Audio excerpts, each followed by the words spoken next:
سب سے پہلے بات کریں گے کرناٹک کی، جہاں آر روشن بیگ، آنند سنگھ سمیت کرناٹک کانگریس کے مزید 3 باغی ارکان نے سپریم کورٹ سے رجوع کیا ہے اور اسمبلی اسپیکر کے خلاف عدالت میں عرضی داخل کی ہے۔ ان لوگوں نے استعفی منظور نہ ہونے پر سپریم کورٹ سے رجوع کیا۔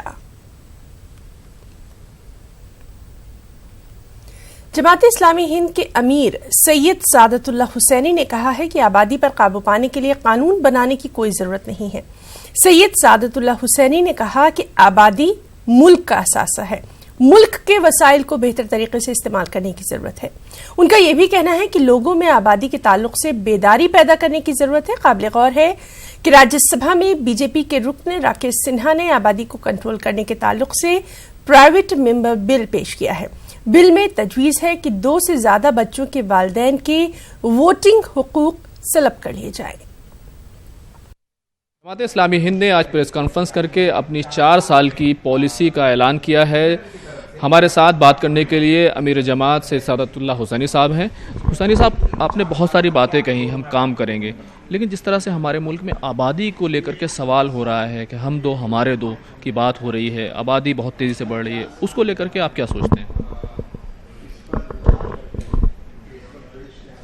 بہرحال ہم سمجھتے ہیں کہ یہ بہت ہی فنڈامنٹل مسئلہ جو ہے ہمارا، وہ ریسورسز کے صحیح یوٹیلائزیشن کا مسئلہ ہے کہ ہمارے ملک نے گزشتہ کچھ سالوں میں بہت زبردست ترقی کی ہے اور یہاں ویلتھ بڑی ہے، پروڈکشن بڑا ہے، ہمارا جی ڈی پی بڑا ہے اور انڈسٹریل آؤٹ پٹ بڑا ہے اور ایگریکلچرل آؤٹ پٹ بھی اس برابر پوری دنیا میں بڑھ رہا ہے، ہمارے ملک میں بھی اس کا اثر ہے۔ تو اس لحاظ سے آپ دیکھیں گے تو ہمارا جو ریئل پرابلم ہے وہ ریسورسز کے پراپر ڈسٹریبیوشن کا پرابلم ہے کہ جو ویلتھ کریٹ ہو رہی ہے وہ چند ہاتھوں میں کانسنٹریٹ ہو رہی ہے، جو ریسورسز بڑھ رہے ہیں وہ بھی چند ہاتھوں میں کانسنٹریٹ ہو رہے ہیں، امیر سے امیر تر بنتا جا رہا ہے، غریب سے غریب ہو رہا ہے۔ تو ہم سمجھتے ہیں کہ جو بڑا پرابلم ہے وہ یہ ہے کہ ریسورس کے پراپر ڈسٹریبیوشن کے لیے پالیسیز بنائی جائیں، ایسی اکنامک پالیسیز بنائی جائیں جس کے نتیجے میں جو ویلتھ کریٹ ہو رہی ہے، جو ریسورسز بڑھ رہے ہیں، وہ پراپرلی ڈسٹریبیوٹ ہوں، وہ صرف امیروں کے ہاتھ میں کانسنٹریٹ نہ ہوں بلکہ غریبوں تک پہنچیں۔ لیکن یہ جو قانون بنانے کی بات ہو رہی ہے، مطالبہ کیا جا رہا ہے کہ آبادی کنٹرول کی جائے، کیا ایسا کوئی قانون سرکار کو لانا چاہیے؟ نہیں، ہم سمجھتے ہیں کہ اس طرح کا قانون لانے کی ضرورت نہیں ہے۔ یہ لوگوں کو آزادی دینی چاہیے، آپ ایجوکیٹ کیجئے، بتائیے، اور اس کے بعد انڈیویجول رائٹ ہے لوگوں کو اپنے معاملات خود چلانے کا حق دیجیے۔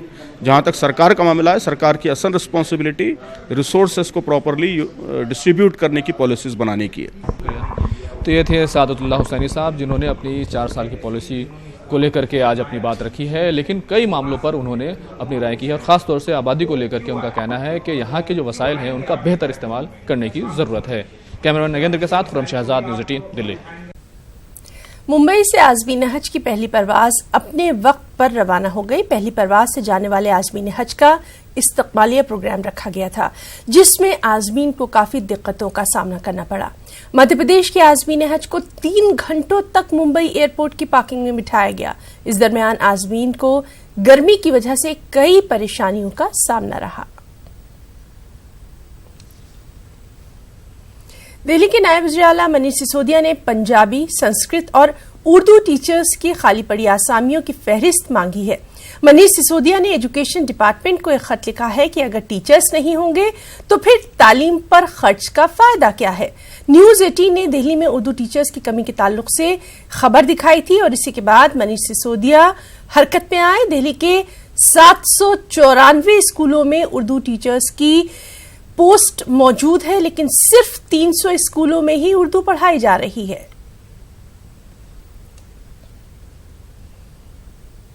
قانونی طور پر کالے ہرن کے شکار پر پابندی ہے، لیکن اورنگ آباد کے ویجاپور پولیس اسٹیشن کی حدود میں کالے ہرن کا شکار کرنے کا معاملہ سامنے آیا۔ ویجاپور تعلقہ کے ویرگاؤں قصبے کے جنگل میں بڑے پیمانے پر کالے ہرن پائے جاتے ہیں، اسی لیے اس جنگلاتی علاقے میں محکمہ جنگلات کے افسران کافی چوکس رہتے ہیں۔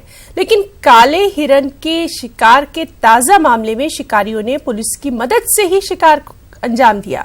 شکار کرنے والے 5 افراد میں سے 2 کو گرفتار کر لیا گیا، دیگر فرار بتائے گئے ہیں۔